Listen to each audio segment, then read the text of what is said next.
50-yard play. Guess who? Body up the middle, making another move to the outside. 15, 10, end zone again. Keeps it. Nice move by Brown. He's got space. He's got 6. 35-yard touchdown for Byron Brown. A record-setting night for the South Florida quarterback. Down so far, a little bit of a high snap. Genty right up the middle. Genty has room. Ashton Genty, give him 6. Second and long. Lagar tries to fit it in. Rose, it does. Rose stays up. The show's off his 4-3 wheels. Incredible effort for Rose. The G5 Hive. All G5, all the time. Welcome to the G5 Hive Live. We're excited to bring you G5 college football coverage you love each and every week. I'm Luke, and I'm here with my co-host, Justice. That's 4 weeks in a row. I've got the finger pointing right just in time for the end of the season. If you're watching us on YouTube, please hit that like and subscribe button. If you're watching us on X, please give us a follow, a like, and a retweet. And if you're listening to us in podcast form, please rate and review. All right. The G5 Hive merchandise store is now live. Link is in the YouTube comments, as well as pinned on our X page in the bottom of the screen here.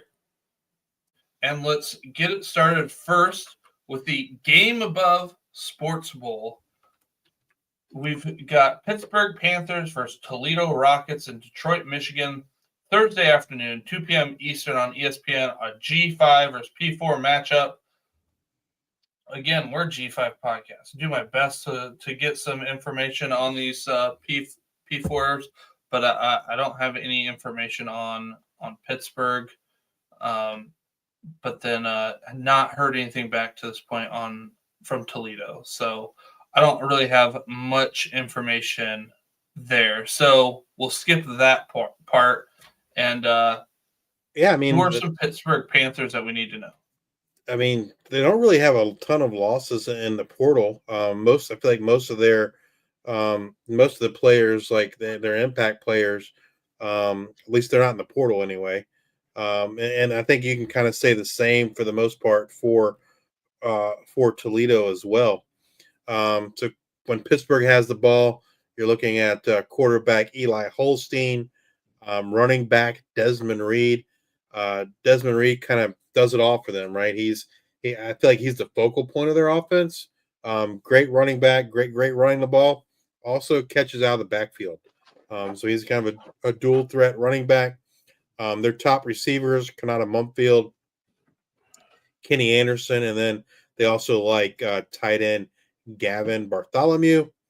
Toledo, when Pittsburgh has the ball, Toledo, you're looking at on the defensive side, they're kind of led by their safeties. They have a trio of outstanding safeties and Maxon Hook, Braden Alls, friend of the show, Braden Alls, and Emmanuel McNeil-Warren. Those three guys kind of lead the way. They're great tacklers. They're ball hawks. They're kind of the leaders of that Toledo Rocket defense. Linebackers, their leading linebackers, Daniel Bolden. And then if you're looking for guys that can kind of create that pressure on the Panther offense, you're looking at defensive tackle Kevon Butler and defensive end DeAndre Rajan. When Toledo has the ball, you're looking at quarterback Tucker Gleason, who I expect to start. But if they fall behind, I wouldn't shock me to see Tucker Gleason get benched in favor of John Allen Richter. We saw that happen in the regular season in games where they had to pass the ball more. You saw Tucker Gleason get benched in favor of John Allen Richter.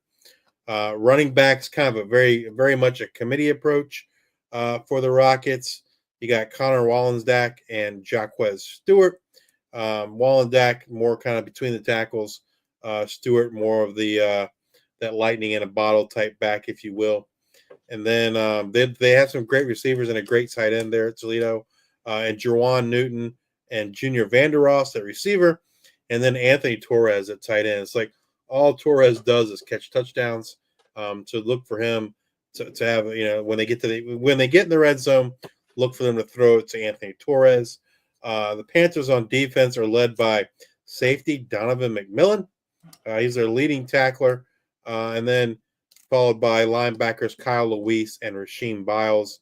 In terms of the guy getting pressure on opposing offensives, that's defensive lineman Jimmy Scott.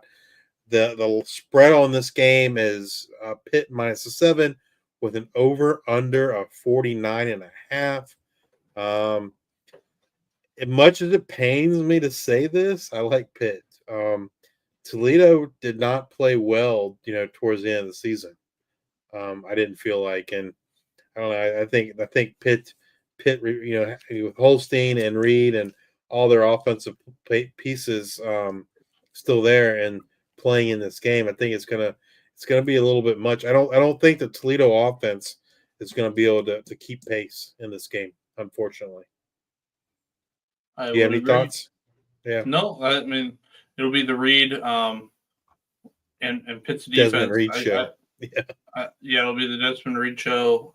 Pitt's defense, not too bad. I'm trying to remember that game. Was it against Syracuse? So they had like 4 interceptions by like halftime. So defense plays pretty well. And